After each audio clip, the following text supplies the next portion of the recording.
bonjour. Vous êtes le président du parti politique Santé du Peuple. Et la CENI vient d'annoncer l'appel au dépôt de candidature. Quelle est la position de votre parti par rapport à cette annonce? Non, vous savez, nous avons dit depuis que le processus a commencé que la manière dont les choses étaient organisées n'était pas correcte. Nous l'avons dit. Et que nous avons dit que la CENI avait pris tout le monde de court, même depuis le processus de recensement, qu'on n'a pas senti tout cela venir. Et vous avez constaté également que la manière dont la dernière fois on a annoncé la date du dépôt des candidatures, la date limite du dépôt des candidatures, vous avez vu, c'est seulement pendant 7 jours, si je peux dire, et que les partis politiques n'ont pas été donc sensibilisés à cela de façon tout à fait inopinée. Nous pensons que ce n'est pas comme cela que les choses doivent se passer. Est-ce que votre parti est pro élections? Non, nous avons dit depuis que le parti Santé du Peuple est un parti qui est venu, qui est arrivé, et avec une seule idée, être ensemble avec l'opposition, la grande opposition, pour participer à ces élections. Nous avons dit que nous ne participerons à ces élections qu'ensemble avec les partis de l'opposition.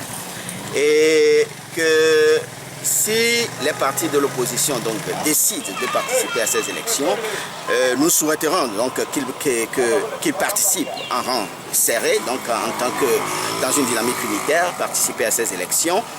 Et nous sommes suspendus à cela. Nous attendons, si les partis politiques arrivent à s'unir pour aller à ces élections, nous serons derrière eux. Vous savez, nous avions voulu adhérer à la coalition Arc-en-Ciel, mais cela n'a pour le moment donné quelque chose de concret. Mais nous restons solidaires de l'opposition, spirituellement très solidaires de cette opposition.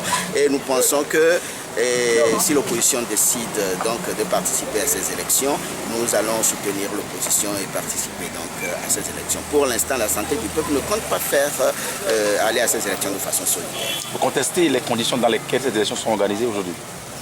Oui, depuis que ça a commencé, nous avons dit que nous n'étions pas d'accord avec la manière dont les élections étaient organisées. Parce que ce sont des élections qui doivent être organisées de façon concertée, ensemble avec les partis de l'opposition. Et vous savez qu'il y a des réformes qu'on doit faire, des réformes contenues dans l'accord politique global de 2006. Et on devait faire ces réformes depuis 2007, ça n'a pas marché. On devait les faire en 2010, ça n'a pas marché. Et nous estimons qu'aujourd'hui, il faut nécessairement qu'on fasse ces élections et qu'on fasse ces réformes. Nous avons dit dans le temps que nous, à la Santé du Peuple, on n'était pas pour que ces réformes, toutes les réformes soient faites en même temps. Parce que nous avons estimé qu'il y a certaines réformes qui sont intimement liées au processus électoral. Et il fallait d'abord faire ces réformes qui sont liées au processus électoral, la manière d'organiser correctement ces élections pour qu'après, si l'opposition arrive à remporter ces élections, nous avons des voies de révision constitutionnelle. Nous avons donc le droit de faire des révisions constitutionnelles. La Constitution nous en donne ce droit. Donc nous pouvons user de ce droit pour faire les autres réformes après. C'était la position de Santé du Peuple. Nous avons fait une conférence de presse et que nous avons dénommé à l'époque le sursaut patriotique. Et nous avons parlé de la réforme minimale incontournable. Donc ce sont des réformes qui étaient pour nous intimement consubstantielles à la réussite du processus électoral et nous continuons par être sur cette position. Nous étions un peu sur la médiane entre ceux qui estimaient qu'il fallait nécessairement faire toutes les réformes tout de suite et un peu ceux qui pensent qu'il faut aller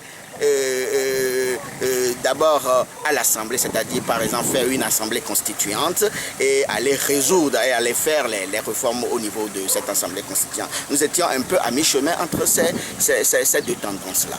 Voilà, et nous continuons donc par adopter cette position, un minimum de réformes, reviser l'article 66 de notre Constitution, revoir la CENI, et revoir la Cour constitutionnelle, qui sont quand même des organes qui sont en amont et en aval du processus électoral. Monsieur le Président, merci beaucoup. Je vous remercie.